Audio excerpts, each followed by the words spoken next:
101.7 WMOM, Pentwater, Ludington, Free Soil, and all of West Michigan. It's 8 o'clock. Good morning and welcome to Leading West Michigan, a show about success and featuring local leaders and people in local business. And now here's your host, Ryan Howe. Good morning, West Michigan. We have a great show for you today. I'm Ryan Howe. I'm a business coach who helps organizations grow. I help companies like Changeover Integration, Larson's Landscaping, Safe Harbor Credit Union, and my newest client, Lake Michigan Senior Living, with every aspect of their company. Why wait? Start your business transformation today. Follow Summit Business Guides on Facebook, Instagram, YouTube. Connect with me on LinkedIn and learn more at summitbusinessguides.com.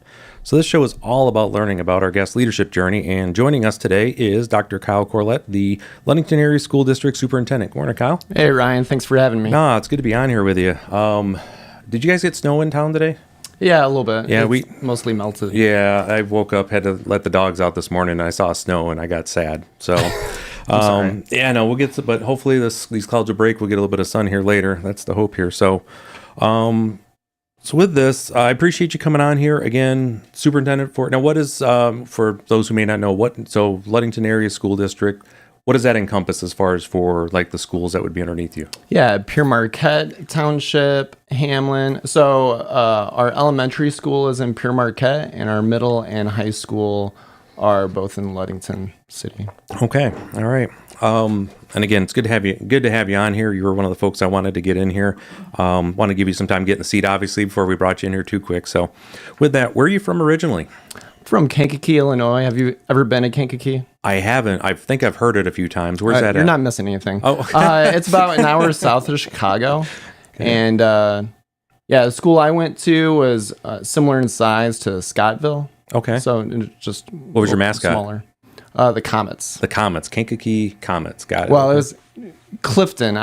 My school district was Clifton Central Comets. So.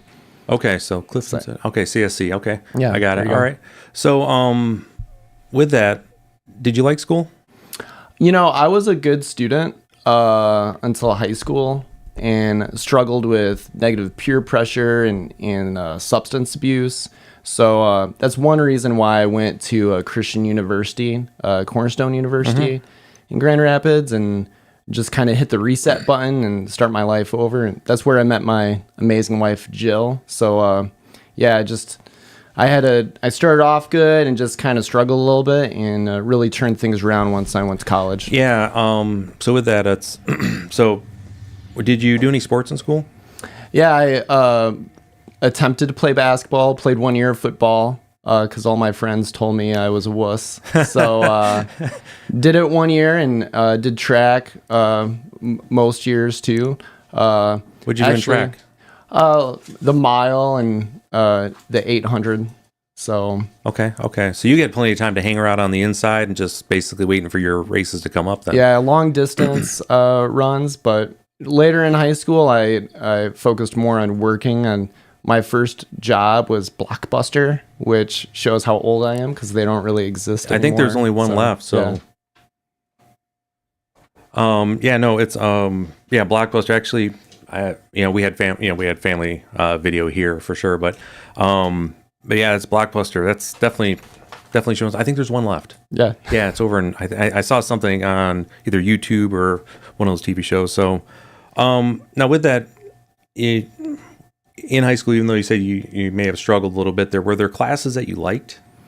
I naturally was inclined to math. Okay. But when I went to college, I really didn't know what I wanted to do. And first week of freshman orientation, I had enrolled in prerequisite classes. And that first week of orientation, I just prayed about it. And it's like, well, I like to read, and I'd like to help people. So I became a English teacher. That's why I studied. So a question I have for you. So you did well in middle school and you got into high school, but you struggled a little bit. Why did you decide to go into college then if you were struggling? Was college always going to be a thing, or how did that work? Because there's a lot of folks, they struggle a bit in high school, and then it makes them think how they're going to do in college, and they may or may not take that track. So, my parents really encouraged me to. I think they, gave me confidence that maybe I was a little bit better than average in academics. And originally I thought about going into the military, and my dad was in Vietnam. He did a couple of tours overseas, and he said, "No, you don't want to go in the military." No offense, Ryan. Oh no, it's all right. He's like, "Yeah, we will help you out a little bit with college." I'm glad they did, because it made a huge impact on my life. Okay, so basically you had that support network that says, "Hey, we and believe in you." Said, "Hey, give this a go. We really think this is going to be the spot for you," and that's great to hear. Yeah. If you're just joining us, we're talking with Dr. Kyle Corlett, the Ludington Area Schools District Superintendent. I'm Ryan Howe. This is Leading West Michigan, and this show is all about learning about our guests' leadership journey. And yeah, it's interesting though. So you liked your math, but then you're not very math. You get into college, you're like, you know what? I'm going to head towards English. Now, what was that? Diving into that as far as your classwork and stuff for English. What was that like? So what I love about English is that you can talk about deeper issues. Math is kind of more difficult to talk about deep philosophical topics with students. And I really enjoy teaching English because I was able to talk to kids about how to think, not what to think. And what you talk about has a greater impact on just reading and writing, but how they view life and, how they think. So, yeah, because I guess, it makes sense, especially with English stuff, because you're part of the actual conversation when you're reading or you're involved with that, because it was a sender message receiver type of that. So how you're going to interpret the information versus math, which is a bunch of axioms, and it's a different language for sure, but it's got its rule set and it is what it is. So, so with that, you went into English. What was your plan? Like, what did that look like with English? Yeah, just I minored in journalism. So after college, my first job I was offered was to be an editor of a small daily newspaper in Ionia, and turned it down and just hoped that I could find a teaching position, because I student taught in Grand Rapids at a middle school, and just loved connecting with those students and feeling like I was making an impact in their lives and building relationships. So really wanted to commit to that. Was that the first time you had done any sort of teaching or anything like that? Yeah, significantly. I mean, before that, I did some practicums like at Rockford High School and then at Ada Elementary School. So really, I was looking for any middle school or high school job, and at that time, there were too many teachers in Michigan, and I was struggling finding a position. It was 2007 when I graduated. 08, yeah, that time frame. That was a great call that occurred around that time. So moved from Grand Rapids to Illinois, close to where I grew up, so I could live with my parents my first year teaching and save some money. So yeah, I really appreciate their support, and taught at Moment's High School for 6 years, so that's about an hour south of Chicago. And had a great time, but just got pulled into leading professional development, which is like trainings for teachers, and thought, this is really rewarding, not just impacting the kids in my class, but the kids in the entire school through those initiatives. So applied for a couple administrative jobs and got a curriculum director position. Curriculum director, you kind of oversee what all the teachers teach in the whole district, and professional development. And since it was a smaller district, I wore a couple of different hats, and one of them was to oversee a kindergarten and preschool building. So I went from teaching high school seniors and juniors to kindergarten and preschool. And I like to tell people, that there's an equal amount of crying every day. They just cry for different reasons. You are not wrong on that one. So let's go back there a little bit, because that's an interesting transition that just happened there. So when you had your six years you had, and during that time frame, you probably had an opportunity to really realize whether this was going to be something you were going to do or not. And do you remember that time when everything kind of fell into place, said, hey, I think I can make a career out of this? Well, a lot of teachers will pursue a master's degree because it's a good way to move up on the pay scale. And so I went and got my master's in administration, and things just kind of happened. It was never a goal where I thought, oh, one day I'd like to be a principal or one day I'd like to be a superintendent. It's like, well, I really enjoy doing this. So we'll just see what happens. I miss the classroom, knowing the kids, and connecting with them at a different level. Being a superintendent is rewarding in a different way, but with having over 2,000 kids, it's kind of hard to connect with them in that role. That makes perfect sense. We're continuing our conversation with Dr. Kyle Corlett, the Ludington Area School District Superintendent. So with that, again, that's interesting. You turned down the editor piece for Ionia, but you wanted to, then you said, nope, I'm going to go and do the school thing because I like it. Get in, have some success, and then you end up in curriculum director. Mm-hmm. So my bachelor's is in occupational education. So I went to school basically for how to train businesses from top to bottom and build out curriculums, and I've done the curricular director thing. That is one of the most it's not very well loved as far as positions because a lot of folks don't understand everything that goes into it. So when you were brought in, what were your first thoughts when you got into that? And then you mentioned you'd be able to have a wider during the professional development you could touch there, but now curriculum, that's even a wider scope, but there's also a lot of other responsibilities. What were your thoughts when you first got in there as far as impact, and what did you see? Yeah, so Ryan, just to comment real fast on how people react when I tell them what I do. I've always gotten funny reactions, like when I taught and I tell people, they're like, oh, I always hated high school English. It's like, okay. And then as a curriculum director and then a principal, people like to say, well, they tell me stories of when they were sent to the principal's office. And then now as a superintendent, I usually get a couple of reactions. One is, man, I would hate to do your job. Or I also get just like random requests like, the school really needs to do something about the invasive species of fish in the lake. And it'd be like, oh, okay, well. Let me write that down. Yeah, I'll check with our science teachers. I think they've got their hands full right now. But what did I think about being a curriculum director? It was really cool because I got to observe so many different teachers. We had 65 teachers in the district.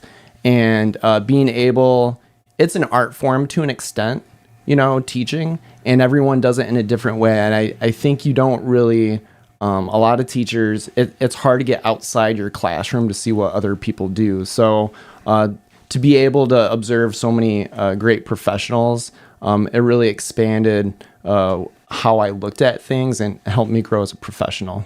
Yeah, no, that's with us in the military, I was when I was an instructor, there was I think 64 of us in the building that did that. And one of our best practices, we had one, cameras were everywhere, so we were constantly reviewing our delivery and things that were going on. There's safety reasons obviously as well, but the other piece though is we would look at everybody else's tapes and either criticism or write, hey, rewind that. What did you say? Wow, that's a great way you put that together, because half the time when you're in flow, you forget what you even said, and you're like, it really resonated. It was great to be able to go back and hit the tapes real quick, say, okay, let me add that to my actual course notes so I can say that next time to see if it works. We did that when I student taught. My supervising teacher recorded me, and I found that I had my hands in my armpits the whole time, kind of like Superstar, Saturday Night Live. I don't know if you remember that.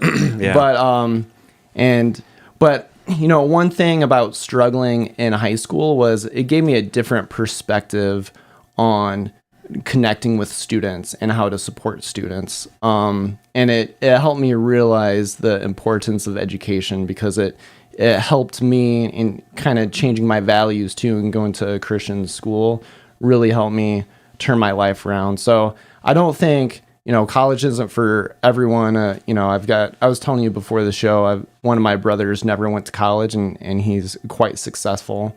And I think you can develop and build a lot of schools just at high school before you go to college or a career.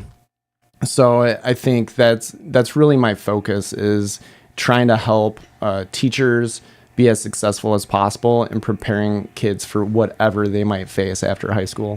Yeah, that's a very, very keen insight you have there about the fact, you had some struggles, obviously, you mentioned in high school, and it gives you opportunity to kind of, you can, I don't say walk in those shoes, but you can sit in that chair and understand what it is to be on the other side of that, of not saying you know exactly what those struggles are, but knowing to at least on the output side of it, like what that looks like and what that can do to somebody's desire to continue learning or continue on with that. So that gives you some empathy there, which is great. So you mentioned when you went into college. I just want to go back to that as far as and where did you go to get your bachelor's from? Yeah, Cornerstone University. So Cornerstone. And when you went there, you mentioned, English is kind of where you landed at. So, but it was just more because it was a Christian university where you wanted to land. You felt that'd just be a safe place for you? Yeah, and my older brother, two of my older brothers went there. And so it was nice to be able to have their support and be around them too. So when I was a freshman, one of my older brothers had a baby daughter, and he was going back to school. And so I got to babysit my niece in my dorm room, which is, kind of weird for a 18, 19-year-old kid in a dorm room. But so yeah, it was just cool to, even though it was away from home and I could get a new friend group and kind of start things over, I still had my brothers to be around. Well, that's good. So again, the family connection was there for you and that support. Yeah. As you mentioned, you're one of 4 boys, right? Mm-hmm. So yeah, obviously you guys grew up tight. It's good to be able to get back in with the brothers there as well. So yeah, I had a speech impediment when I was a kid, and I think that was because I was the youngest of 4 boys. I mean, we got tight later on, but they picked on me a little bit. I'm already say you're supposed to go through the gauntlet a little bit as the little brother for a while. Yeah. And then, you made it through. Come on in. I survived. You can be the club, so that's great. We're continuing our conversation with Dr. Kyle Corlett, the Ludington Area School District Superintendent. And yeah, so it's an interesting point you put on there as well. And we did talk about this, about college. College is important, but it's also not for everyone. And but also just with that decision piece, like right now, FAFSA's, where it needs to be at. That's one of the things where, I've just mentioned time and time again here, and I'll take the chance to say it one more time. Even if you're thinking you don't want to go into college, if you're out there, anybody who's eligible to do the FAFSA, get it done. If you don't get it done and you change your mind in the middle of the summer, you're a year and a half behind versus having that done. So any parents out there, anybody, urge your seniors, FAFSA, get it done, do its thing. So I appreciate you mentioning that, because Mason County we are blessed with a very supportive community, and we have the Mason County Promise. And a lot of families don't realize how affordable college can be, even with the promise that they can go to the community college, West Shore, for free, but they still need to fill out that FAFSA. Absolutely. And once they fill out the FAFSA and realize how much aid they can get or what the opportunities are, not just West Shore, but other opportunities, it opens up a whole window of opportunity. Yeah, absolutely. And that was, I've had my daughter, she just graduated last year with her teaching degree. And yeah, I was the parent, like, I got to fill this thing out again. Or there was a mistake. I got to make okay. And it's not the easiest system. I don't know what the new system's like. We have counselors if you ever need help. Oh, I'm good now. She's graduated. Okay. Trust me, my obligations are gone. The money's now flowing back in my direction. There you go. Yeah, we're good now. So yeah, the new system's actually terrible. Okay. They just rolled out a new website, and it's gone off. It's a little clunky, but definitely encourage parents to reach out to our counselors who can walk them through that. Yeah, absolutely. So with that, you made your decision to go to college, and again, you got your degree, and your transition that you made, it was interesting because it just seems you figured out at some point in college, like, you're going to go do this teaching thing. You got the hooks in you with the student teaching, which I find that's the great discriminator. If you do it's either you like the student teaching and you're hooked and you want to go, or you realize immediately, like, no, this is not for me. Yeah. And it's always been one of the things that I've struggled with, is why student teaching isn't at the front end of that coursework for teaching versus typically like senior year where they put it on them. I'd like to find out earlier if I wasn't going to be. I just spoke to one of our recent graduates in the weight room a couple of days ago who went into education, and he did a practicum his freshman or sophomore year. and realize, hey, this isn't for me. And it's like, that I really wanted him to go into education so we could hire him when he graduated. But it's like, it's better that you figure this out now instead of going through the whole program Absolutely. and changing. Yeah, and that's the thing. One of the worst things I talk to my my clients about this. I just had my class that I was teaching also is few things in this world are more detrimental to people to an individual than being in a job mismatch, specifically when it provides for food for you and your family, right? Because you just can't walk away. So find out early if that's a thing. So you're listening to Leading West Michigan on 102.7 WMOM, at home on your Amazon Alexa or Google Home smart devices, streaming online at WMOM.FM, and live video streams on the 102.7 WMOM Facebook page and WMOM YouTube channel. So we're going to get into our first break. When we get back, let's talk more about your early career and how that transitioned closer to coming up to Ludington. Sounds good. Attention students of Benzie, Grand Traverse, Mason, Manistee, Muskegon, and Oceana counties. West Shore Bank is excited to announce an incredible opportunity just for you. This year, West Shore Bank is awarding 6 $1,000 scholarships to deserving students like you. That's right, 6 lucky individuals will have the chance to receive a scholarship to support their education. Applying is easy. Visit the West Shore Bank website to access the online application. You can also mail in your application along with the required documents. But mark your calendars because the deadline is fast approaching. The scholarship application must be submitted by April 12th of 2024 at 11 p.m. Don't miss out on this fantastic opportunity to ease the burden of your educational expenses. All applicants will be notified in May about the status of their applications. Imagine the thrill of being selected for this life-changing scholarship. So if you're a student residing in Mason, Manistee, Benzie, Oceana, or Grand Traverse counties, seize this chance. West Shore Bank, investing in the future of our community, one student at a time. Apply today and make your educational dreams a reality. West Shore Bank, where your success begins. Member FDIC, Equal Housing Lender. It's time to gear up for strikes and spares at Spartan West Bowling Center. We've got exciting news for you. Our Ball Bonanza clearance event is happening now until February 18th. Top quality bowling balls and stylish ball bags are all on clearance. Incredible deals on the gear that will take your game to the next level. Whether you're a seasoned pro or just starting your bowling journey, Spartan West Bowling Center has the perfect fit for you. So, what are you waiting for? Head over to Spartan West Bowling Center today and browse the wide selection of bowling balls and bags, all at unbeatable prices. Strike the savings and bag the deals. Only at Spartan West Bowling Center. Looking for events and happenings in the area? Look no further than Mom's Fridge Magnets. Presented by Watson Motors, West Michigan CMH, McGee Insurance, and Lakeshore Automotive and Tire. Another fridge magnet comes your way next. Overdue for an oil change? Don't wait. Visit Lakeshore Automotive and Tire today for a quick, reliable service. Keep your engine running smoothly. Don't let those miles catch up with you. Head to Lakeshore Automotive and Tire, your go-to for a fast and efficient oil change. Hi, this is Lori from West Michigan CMH. If you are a resident of Lake, Mason, or Oceana County and are ready to quit smoking, join our smoking cessation group. You can choose group sessions, one-on-one support, or convenient telehealth options. Your path to a smoke-free life starts now. Call 1-800-992-2061. The 2024 Manistee Polar Plunge will be Saturday, March 16th from 9 a.m. to 6:30 p.m. at the Little River Casino. The Polar Plunge is an annual event within the Law Enforcement Torch Run for Special Olympics, featuring participation from local law enforcement personnel. If your group or nonprofit organization has an announcement that you would like others to know about, reach out to us and we'll add it for free to the Fridge Magnet program thanks to Lakeshore Automotive and Tire, McGee Insurance, West Michigan, CMH, and Watson Motors. It's Leading West Michigan, and we're back with your host, Ryan Howe, on 102.7 WMOM. Welcome back. I'm Ryan Howe from Summit Business Guides, and we're continuing our conversation with Dr. Kyle Corlett, the Ludington Area School District Superintendent. And before the break, we we danced around a little bit because we had to clarify some questions for me.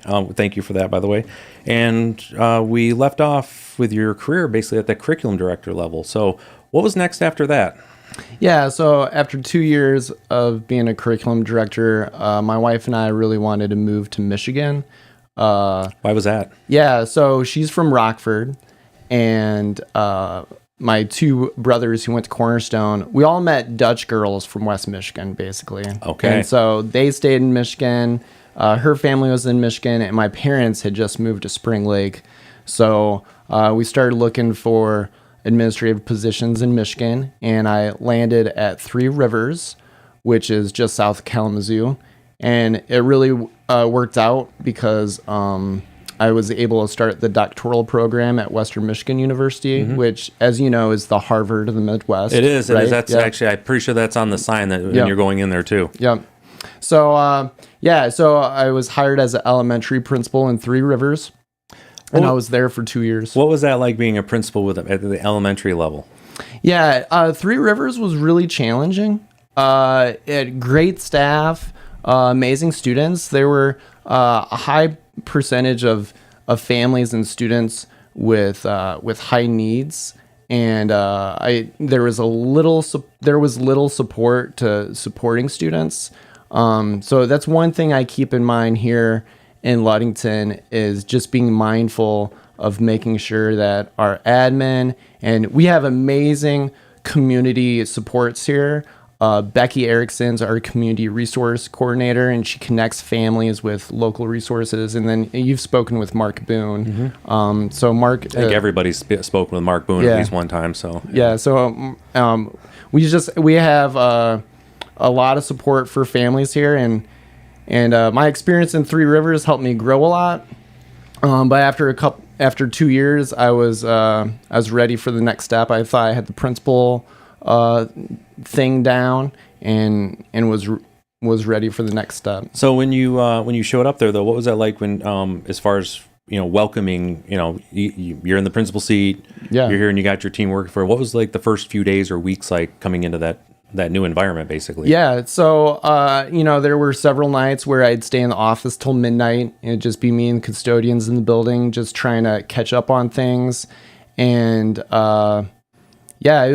it was a great experience. I had a building of about 400 students, K5, and I look back on that time very fondly. But like I said, after 2 years, I was ready for the next thing. Yeah. So when you're in that seat, though, was there? I guess my question more so is, when something came up and you needed basically a gut check or something, did you have like a mentor or like an advisor somewhere you could reach out to, like maybe not even within the school, or what that look like for you?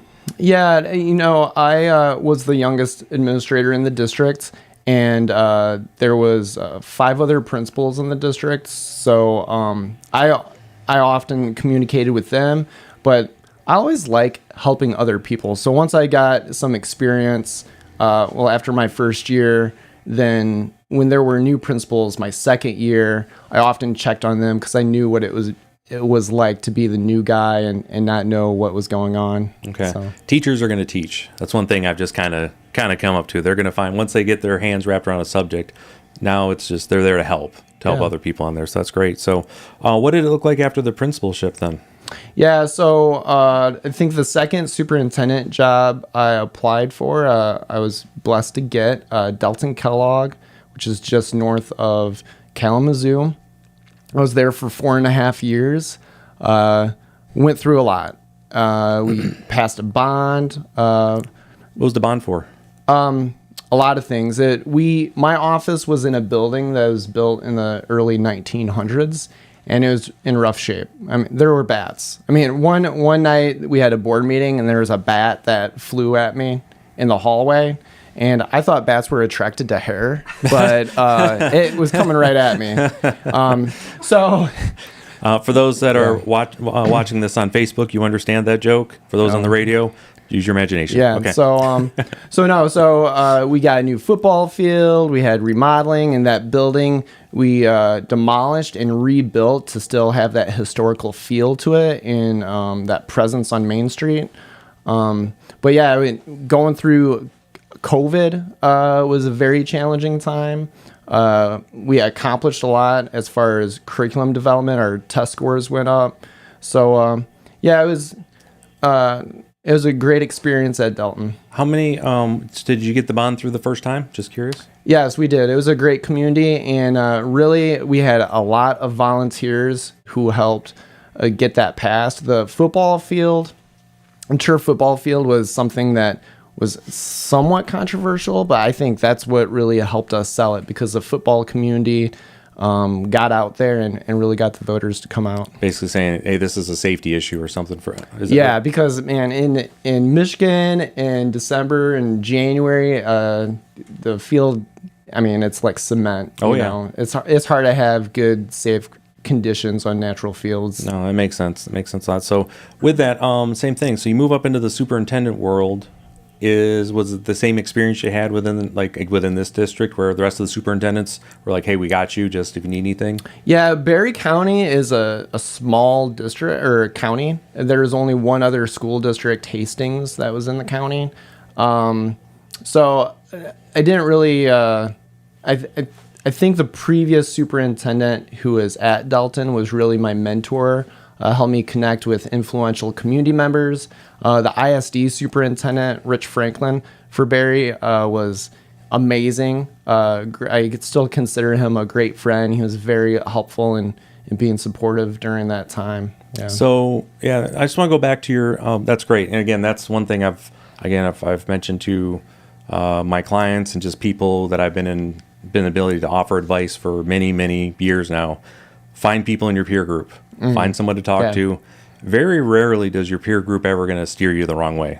I wouldn't worry about that. They're going to do the best. They're going to come to support you, typically is where it's at. So, Ryan, so in education, you're not an island, and you watch these movies like Dead Poets Society and Freedom Riders, and they always focus on one individual teacher who's very dynamic, and that is true to an extent. Like our students connect really powerfully to an individual teacher, but there's so many staff and that go into operating a school district, and teachers get burned out when they're just all on their own, and that's why we're focusing really right now at Ludington on facilitating collaboration. There's a lot of terms like acronyms in education, but professional learning communities, PLCs, it's all about helping teachers work together and communicate on assessment results and how they can improve instruction. And, I'd be amiss to not mention our support staff. Our parapros are amazing. Food service, bus drivers, our admin have one of the most, I think, difficult jobs in the world, and it really takes a team. So, yeah, you definitely can't just be on your own in education. Yeah, and that's why I mentioned this as well, because I have obviously military. It's well understood. You're one small, tiny little piece in the machinery, right. So you've got to make sure you're constantly communicating. But more so, it's what I learned when I was an instructor.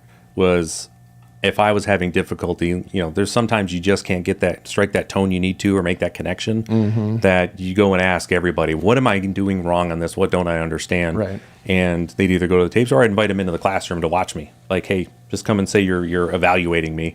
And I'd work it out with our bosses. Yeah, we can pull them out to make this work, because you want to be able to hit those things. And, it's not that there's no reason for you to think you have it figured all out. Reach out to that well.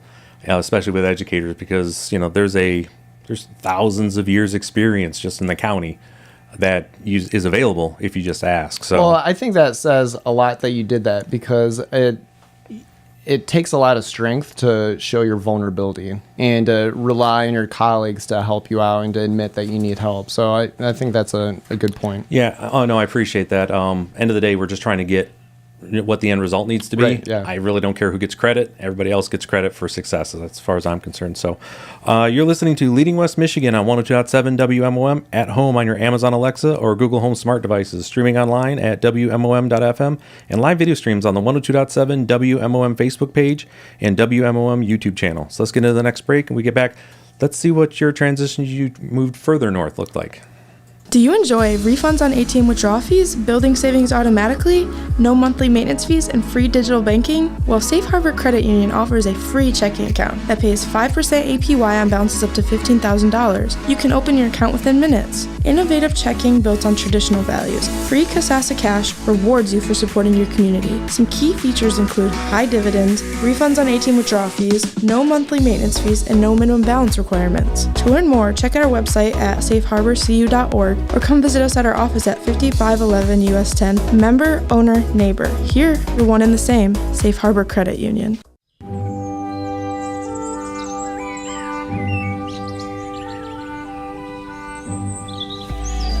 As the flowers bloom and the sun begins to shine, it's time to refresh your wardrobe with Easter and spring clothing from the Cedar Chest. The soft hues of pastels, the freshness of floral prints, and the joy of Easter brought to life through fashion. The Cedar Chest has curated a collection that embodies the spirit of the season. Whether you're brunching with loved ones or strolling through a sunlit park, our outfits will make you feel as radiant as the spring day itself. You can complete your look with our enchanting accessories. Charming scarves that flutter in the gentle breeze, and accentuate your style with our hand-picked jewelry, the perfect finishing touch for your Easter ensemble. At the Cedar Chest, we believe in celebrating every moment, and our spring collection is designed to make each day a fashion-forward celebration. So whether you're hunting for eggs or creating unforgettable memories with loved ones, do it in style with the Cedar Chest Spring Collection. Step into spring with confidence and grace. Dress your best for less at the Cedar Chest in beautiful downtown Ludington.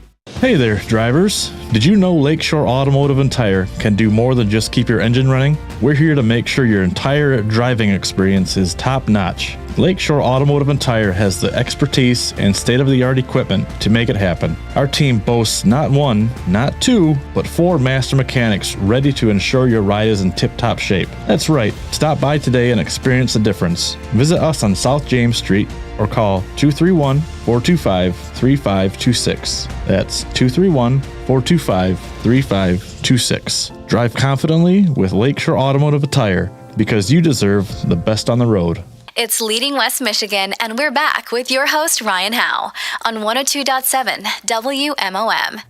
All right, so welcome back. And before the break, we were having good conversation here with Dr. Kyle Corlett, the Ludington Area School District Superintendent. And I want to take a minute and go back to your work with your doctorate that you got. Why did you decide to go after your doctorate? You know, I feel like when I was going through my master's degree, I felt that what I learned really made me better at what I did. And I thought, too, like, being an administrator is a pretty stressful job. So I really thought that, you know, maybe someday I would like to work at a university and prepare the next wave of future educators. So, yeah, as a principal in Three Rivers, I started my PhD program at Western Michigan University and finished it in 2021. Okay. So, yeah. What was your focus? Leadership, educational leadership. Educational leadership. Yep. So, what was your dissertation on? Yeah, it was on how teachers apply what they learn in professional development to their lesson planning process. So it's really, how do teachers apply what they learn to the classroom? Got it. So basically application theory, stuff like that, what they're transferring. Yeah. Cool. Mm-hmm. That's good stuff. So I'll send it to you if you... Yes, please do. I actually read, it's one of my, I'm just a dork like this. The redhead, my wife will tell you, I'm a straight up nerd about dissertations when I get them. It's just, personally, that's the one spot I knew I was not going to be able to follow through on a doctorate. So I knew master's where I'd top out at. For those that push through and do it, and the level of effort, plus the fact you get having to go defend it and everything else, a lot of respect goes out to that. So thanks. Yeah. It was a difficult time because during COVID, it was hard for the study that I was doing. It was a case study. I had to go into a school and observe and interview teachers, and the schools had all these protocols against volunteers and different safety protocols. So it was tough to find volunteers at that time. Really thankful for the teachers in Athens School District who let me interview them. But my in-laws were living with us at the time too. My father-in-law was going through some health issues. So combine that with being a superintendent, it was, I'm glad to be past it. I'll just say that. No, I'm with you there. It's the level of effort that goes in, plus you're paying for all that extra stress too, has always been my part where, again, a lot of respect for getting through that. So with that, your time as superintendent came to a close, and what was the interview process like for up here in Ludington? What did that look like? Yeah, we were really attracted to Ludington because of the community. For being a school district our size, it has a lot of programs. It has a great reputation educationally as far as test scores go. Staff who come here stay here. And so the state park, it's just it's just a wonderful community overall. So my family I was ready to make one more move while my kids were still young, because the average tenure of a superintendent is 2.5 years. Yeah. Right. So a lot of superintendents start later in their careers, right before they retire, or after a couple of years, the honeymoon's over and they move on. So really wanted to land at some place I could stay long term and not put my kids through a bunch of different moves. Yeah, no. As someone who put their kids through a bunch of different moves, the kids manage either way, but it's obviously stability is the best there. But you definitely picked the right area. All of our superintendents are pretty long tenured around here. It's kind of the nature of the beast. You come up here and you say, hey, this is a place I want to commit some time to. So yeah, I'm really thankful for the community of superintendents here. Jeff Mount and Paul. Paul's been on your show. Yep, so is Jeff.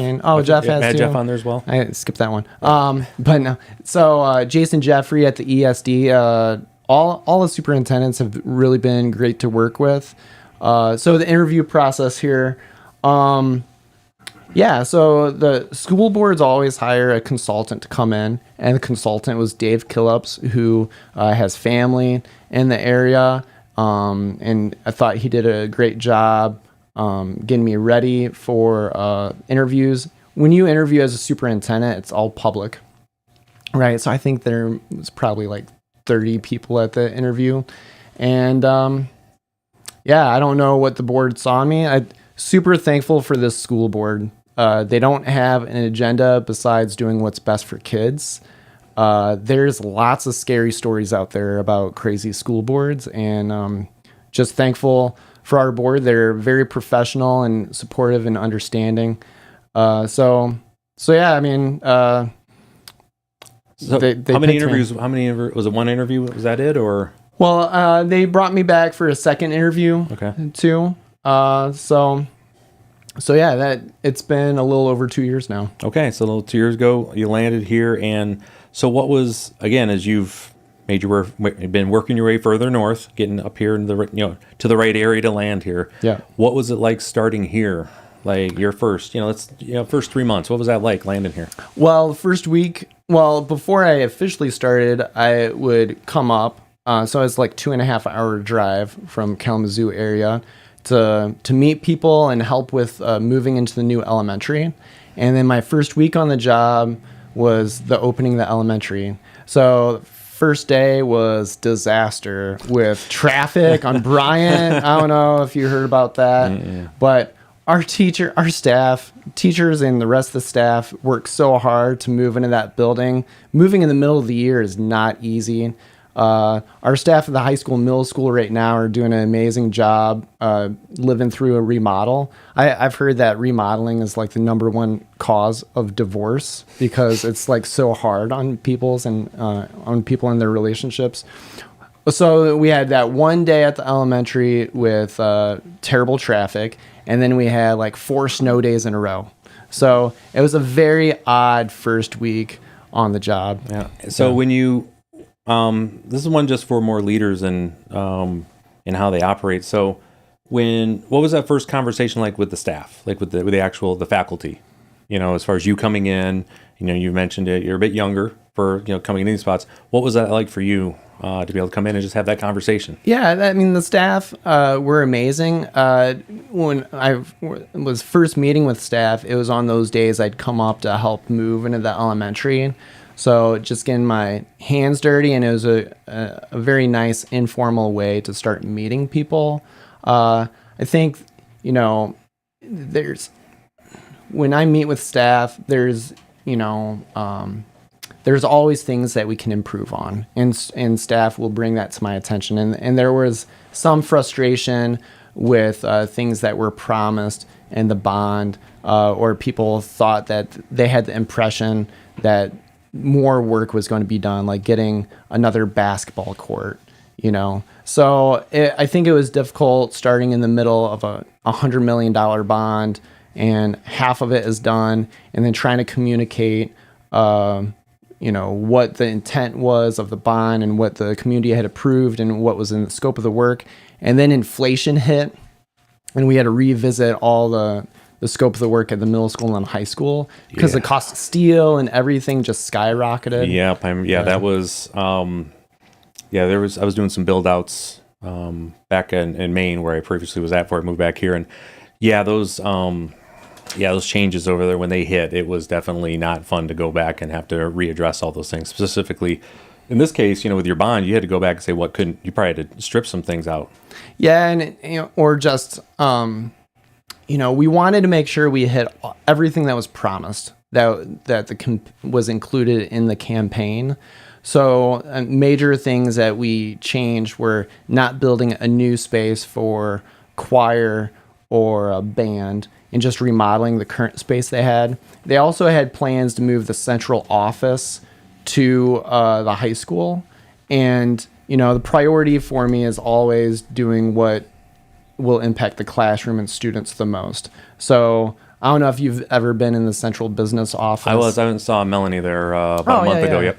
Yeah. So, I don't want to badmouth it, but I can feel a breeze in my office. Like, I don't know if there's insulation or what, but it could use a facelift. And we're going to put in some new carpet and lights, but building a new space for office was not the priority. Well, that makes sense. And again, that's where you've said that from the beginning, and that's just been my experience with administrators, teachers, everyone as a whole. We're going to take care of the students first in the classroom, and we'll do without wherever we can because that's more important. So you're listening to Leading West Michigan on 102.7 WMOM, at home on your Amazon Alexa or Google Home smart devices, streaming online at WMOM.FM, and live video streams on the 102.7 WMOM Facebook page and WMOM YouTube channel. So it's time for our final break, and we return. Let's hear more about what's going on now and what's going to be happening in the future with Ludington schools. Gear up for spring fishing success with Captain Chuck's 2 top-quality terminal tackle, sinkers, swivels, and hooks ensures the perfect catch every time. Upgrade your gear with new line, bobbers, and premium bait. Explore the selection of rods and reels for an unforgettable fishing experience. Visit Captain Chuck's 2 today, your one-stop shop for all things fishing. Visit Captain Chuck's 2, conveniently located on the corner of US 10 and Jabavi, or give us a ring at 2318-434458. That's 2318-434458, and make this spring your best season yet. Mom's Fridge Magnets are community calendar announcements presented by Watson Motors, West Michigan, CMH, McGee Insurance, and Lakeshore Automotive and Tire. Another fridge magnet comes your way next. Hi, this is Lori from West Michigan CMH. Recovery is a journey of healing and transformation. For mental health challenges or substance use disorders, it's about living meaningfully and striving for your full potential. Start living your best life. Call us today at 1-800-992-2061. Cold and flu season is right around the corner. You want to make sure you and your family are covered from the unexpected. At McGee Insurance Group, we have dedicated agents that specialize in health benefits tailored for you and your workforce. We're open weekdays from 8 a.m. to 5 p.m. and are located next to Pizza Hut on US 10 in Ludington. Our number is 231-845-5000. Contact us today. See what options are available for you. Wednesday, March 20th, Mason Oceana Great Start Collaborative will have a free play and learn at the Walkerville Wesleyan Church. This playtime will be from 10 a.m. to 11 a.m. and also for young children to babies. If your group or nonprofit organization has an announcement that you would like others to know about, reach out to us and we'll add it for free to the Fridge Magnet program thanks to Lakeshore Automotive and Tire, McGee Insurance, West Michigan, CMH, and Watson Motors. It's Leading West Michigan, and we're back with your host, Ryan Howe, on 102.7 WMOM. Welcome back. I'm Ryan Howe, and we're on to the final segment with Dr. Kyle Corlett, the Ludington Area School District Superintendent. And again, during the break, we were actually talking a little bit about as far as basketball, what's going on. What happened last night with the basketball team? Yeah, our girls beat Reed City to win the division. Shout out to Warren Stowe and the rest of the girls. Proud of them. So they play Monday in Big Rapids, I think. And our boys swim team went to watch them compete yesterday at the state swim meet in Holland. And we had a handful of kids qualify for the second day of competition today.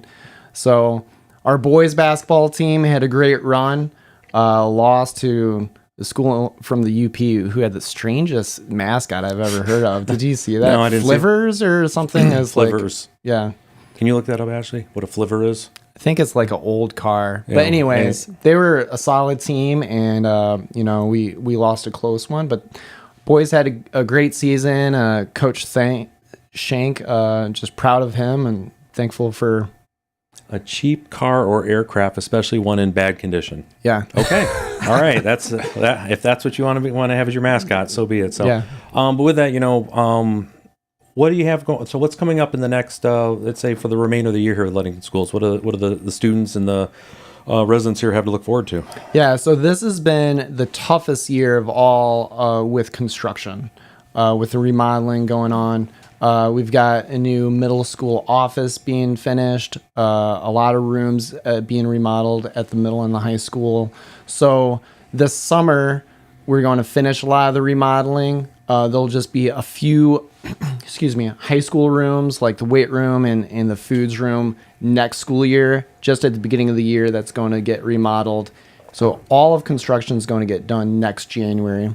So this summer, we're going to update the auditorium, the HVAC system, the lights, the electrical, putting in new basketball courts. We had outdoor courts that were by the OJ gym that we had to move because we wanted to put in a new entrance to have a safer parent pickup and drop off. Okay.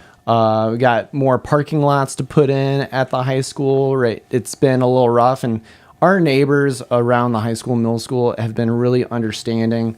A lot more students parking on the streets because shortage of parking. So we're going to address that. Got a lot going on at Oriole Field. Put in a new team locker room that's close to being completed. Of course, we got the new football field, a soccer field too. The track's going to get painted. We're looking at repaving part of Oriole Field. The city is going to be doing some updates to Tinkham this summer. So just getting ready for not being able to use that main entrance at Oriole Field for this spring and using the north entrance. So yeah, we got a lot of construction work going on. I can't wait till it's done. No, that's great. No, and I was a student when Mason County Eastern went through all of, we moved from the portables and the old 3-story building that we had there. I don't know if you guys saw the photos of it, but it's the same, like Paul and we basically went to the exact same school with all those years separated. Nothing changed. It was, so for them to go through and they tore everything down, we got the new one in 95. So 96 was the first year for the graduates there. And I can just say from the student side of this, and this goes out to all of the parents, faculty, administration, thank you for all the effort you're doing for upgrading your school, because the pride factor goes up about 1,000%. That was a good save on that pen. About 1,000% when you come into that brand new school and everyone's just like, this is great. The students, you feel it as a student that, okay, they actually do care about us because they're putting the stuff in that, where we would like to see it also. So good on you for that. So with that, how about as far as, what do you see as far as challenges coming up for you, let's say in the next couple years, next on your list for having to address, you see? Yeah. So Ludington employees get paid a little bit higher than most schools in the area, and I think that's helped us attract and retain staff. But it's also caused the district not to update curriculum very frequently. So last year we got a new reading program, K-5 for elementary, got a new math program for this year, 612 for math. We're purchasing a new social studies program for 612 for next year. So just making sure our staff have the materials that they need to be successful in the classroom. As far as training for our staff goes, we have amazing school resource officers. Dave Barnett at the elementary and Connor Gallahue through the LPD at the middle and the high school. So making sure safety is a priority and making time for training for safety. But as I mentioned before, focusing on giving staff time to collaborate and look at assessment results to improve instruction is going to be our focus moving forward. So it kind of brings me to my next question. It's been one that's been brought up here a few times as far as for recruitment. and the housing issues that are here. Is that how real is that for you? Yeah, well, like I said before, I think the district does a great job of retaining staff, but we have a lot of staff retiring soon. And so in the past 2 weeks, I've gone to Cornerstone University and Calvin University at job fairs. Our middle and high school principal are going to Michigan State University upcoming this next Monday. We've signed up to go to job fairs at Grand Valley and Ferris State. So we're out there trying to recruit the best that we can to bring to fill those positions. Housing's definitely an issue. So you really need to give people a head start in trying to hire early so they have time to find a place. We've talked about, should the school district, build, or should we try to reserve some apartments for educators? It's a very tough situation. We've lost candidates before who've accepted positions and then couldn't find housing. When I moved here, we were in a condo downtown, which they just tore down by Stearns Motel. Oh, yeah. And the super huge new condo there. So we were there 4 months until we found a place, and thank God we heard through word of mouth of a home that was open. So yeah, definitely it's a challenge, and I don't have a good solution for that right now. No, I think we're all here putting our heads together to figure out. I think it's going to be a bunch of 1% and 2% solutions. Somebody does something here, someone doesn't, instead of some big swing. Because the hospital, it's the same issue with recruiting there. All the professional positions trying to recruit up here, they want homes to be able to live with their families. So it's definitely a struggle that we have there. So with this, was there anybody else you maybe wanted to, that you didn't think of or possibly want to throw, a thank you out to, or just that you have? Just going down a list of everyone involved at the district, with the school board, the admin team, teachers, and the support staff. Just really thankful. We got through COVID, which was a very challenging time for everyone, but educators especially.